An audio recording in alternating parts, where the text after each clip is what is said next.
Speaker sir, have you ever wondered why Mahatma Gandhi laid such emphasis on khadi? Why was it that he framed the entire Indian freedom struggle around the concept of khadi? And why is it that he only wore khadi? Because khadi is not just a cloth.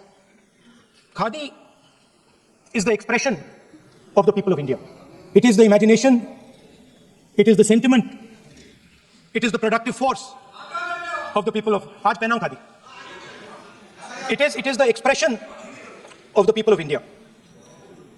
Speaker sir, whichever state you go to,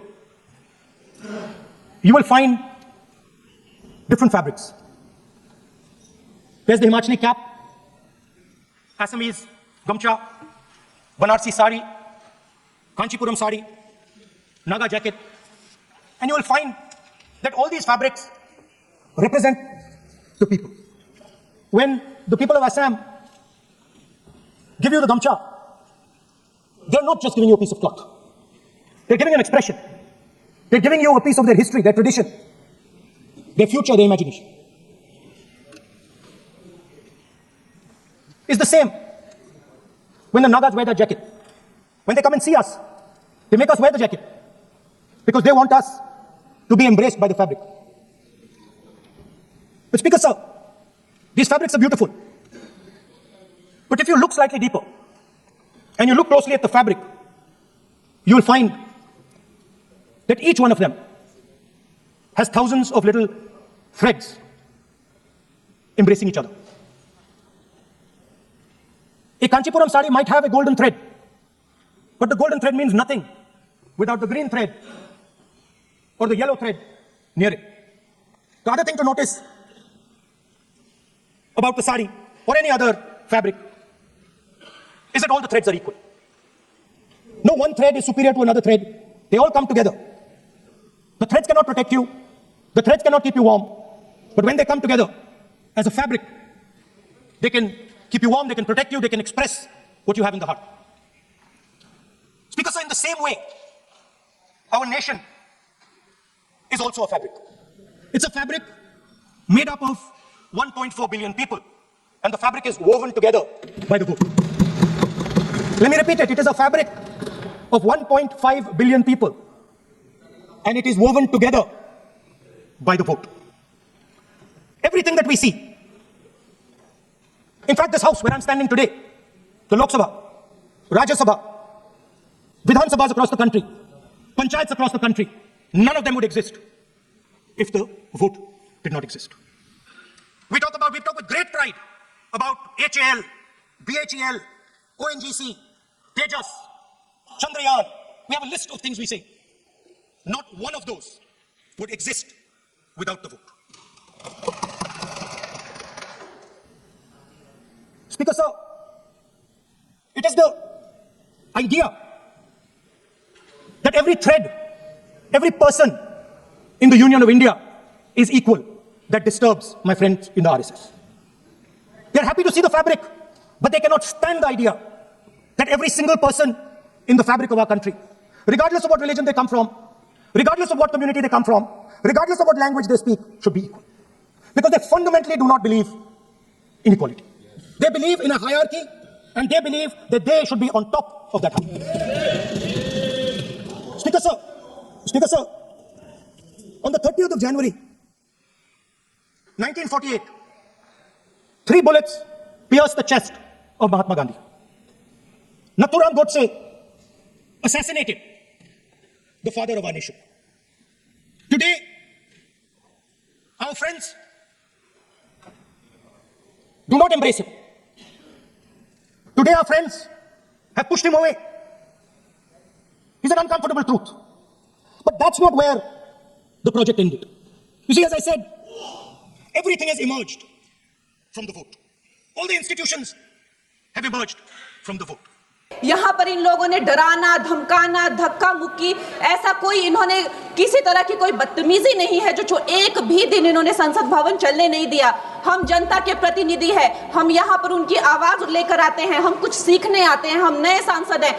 इन्होंने संसद अगर पिछले 2-3 दिन को छोड़ा जाए तो साल पर शायद ही थोड़ा चलने दिया है। एसआईआर कर करके इन्होंने यहाँ पे तमाशे किए, लेकिन अब जब इनको बोलने की बारी आई एसआईआर पे, तो अध्यक्ष महोदय जी, हम देख रहे हैं कि कल leader of opposition Rahul Gandhi ji ने, मुझे लगा क्या खुलासा होगा, हम भी बड़े उत्सुक थे, सारी साल हमने एक ही शब्द सुना है, अब ये क्या ग्रैंड रेवलेशन होगी। लेकिन राहुल गांधी जी जो लीडर ऑफ ऑपोजिशन है, उन्होंने कल जब कहा खादी है, खादी में धागे हैं, धागे में लोग हैं, लोगों के अंदर, उनको जब कहा गया कि आप पॉइंट की बात कीजिए, तो उन्होंने कहा कि मैं अपना फ्रेम कर रहा हूं, मैं अपना आर्ग्यूमेंट फ्रेम कर रहा हूं। और इतनी देर बाद जब वो फ्रेम करके पहुंचे तो ले देकर वो वापस उसी अंतर्राष्ट्रीय मूल की महिला, अध्यक्ष जी, मैं एक महिला होने के नाते आपसे रिक्वेस्ट करना चाहती हूं कि every woman is entitled to her dignity. वो अंतर्राष्ट्रीय मूल की है, विदेशी महिला है, लेकिन उन्होंने कितनी बार आकर उन्होंने सोशल मीडिया पे कहा है कि मैं कभी भारत नहीं गई हूं, मेरा हरियाणा चुनाव से कुछ लेना देना नहीं है। लेकिन फिर भी ये लोगों ने बिना किसी ठोस सबूत के उनका यहाँ पे फोटो बना के उन्होंने उनको उछाला, यहाँ पे उनकी तस्वीर उछाली यहाँ पर और यहाँ पर प्लेक कार्ड यूज करना भी अलाउ नहीं है। इन्होंने फिर भी नियमों का उल्लंघन किया। मैं चाहती हूँ सबसे पहले तो मैं इस सदन की तरफ से उन महिला से बहुत ही माफी मांगती हूँ कि इस सदन में बिना कि उनकी आजकल जो पर्सनैलिटी राइट्स का भी एक बहुत बड़ा क्राइम होता है, उसके उपरांत उनका फोटो यहाँ यूज किया गया, मुझे बहुत खेद है। भारतीय संसद की तरफ, संसद भवन की तरफ से हम उनसे माफी मांगते हैं। और ये देखिए, महिलाओं का हमेशा ये अपमान करते हैं, लेकिन हमारे प्रधानमंत्री चाहे बेटी बचाओ बेटी पढ़ाओ हो, महिलाओं को शौचालय देने से लेकर, महिलाओं को गैस देने से लेकर, महिलाओं को जो है वो छात्रवृत्ति, न जाने कितनी ऐसी योजनाएं हैं। कांग्रेस वालों, शायद तुम लोग ये समझ नहीं पा रहे हो, ईवीएम्स हैक नहीं करते हैं प्रधानमंत्री लोगों के दिलों को हैक करते हैं। और ये लोग दुहाई देते हैं कि वो जो पुराने जमाने के दकियानूसी, वो जो चिट कागज पे लिखकर जो मतदान होता था वो सबसे अच्छा था। ये लोग भूल गए वो दिन, आप लोग भूल गए वो दिन।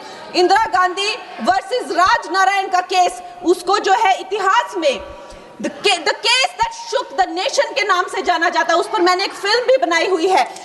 वोट चोरी और वोटों की धांधली के लिए एक प्रधानमंत्री पे एक साधारण से नेता ने केस किया था और उस धांधली में वो पकड़ी गई थी। हर उनका जो आरोप है उसमें सच सिद्ध किया गया था और रातों रात उनको कुर्सी छोड़ने के लिए कहा गया था और रातों रात जो है उनको ये आदेश दिया गया था कि आगे इतने सालों तक आप कभी जो है वो चुनाव लड़ नहीं सकते। ये धांधलियां इन्होंने करी हुई हैं और ये जो है उस टाइम के बैलेट बॉक्सों को उठाकर ले जाते थे ये लोग और आज कहते हैं कि इनको ईवीएम्स जो है वो हैक हो जाते हैं। अध्यक्ष महोदय जी, मैं इनको याद दिलाना चाहती हूँ, प्रियंका गांधी जी कहती हैं कि छोड़ो पुरानी बातें, हम पुरानी बातें नहीं करेंगे, हम पुराने लोगों के बारे में नहीं बोलेंगे। तो मैं ये जानना चाहती हूँ कि आपकी जो माता जी हैं वो तो आपकी अध्यक्ष है और इस वक्त की वो अध्यक्ष है। उनकी जो है, आप देखिए, जब उनकी नागरिकता नहीं थी, जब उनके पास 1983 में नागरिकता आई, उसके कितने साल पहले से वो वोट देती आ रही हैं। तो ये जो इनका जो परिवार है, एंटाइटलमेंट से जो ग्रस्त ये इनका परिवार है, ये प्रियंका गांधी जी को भी याद रखना चाहिए। चाहे आपका भूतकाल हो, चाहे आपका वर्तमान हो, आप सब लोग, चाहे ईवीएम हो या चाहे कागज पे लिखा हो, जब आप लोगों के चरित्र में जो है किसी तरह की मर्यादा नहीं है, आप लोगों ने कभी भी इस देश का, यहाँ की कानून व्यवस्था का, संविधान का कभी आप लोगों ने सम्मान नहीं किया हुआ है।